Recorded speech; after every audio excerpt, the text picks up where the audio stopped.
Finding your debit card number without a card is very easy. Today I'm going to show you how to do it. First of all, open up the web browser. Then, search for your query here. When you search for it, scroll down and find the solution for it. So, click on the questions from the people also asked to find valid solutions. Now you will get to know the process of finding your debit card number without a card. Tap on the link and learn the method to do so. So the first method is to go for online or mobile banking. Log into your account and get the card information from here. Second method is to contact your bank customer service.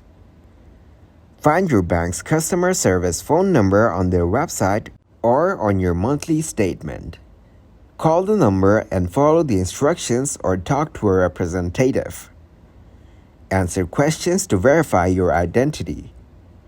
Ask your 16-digit debit card number.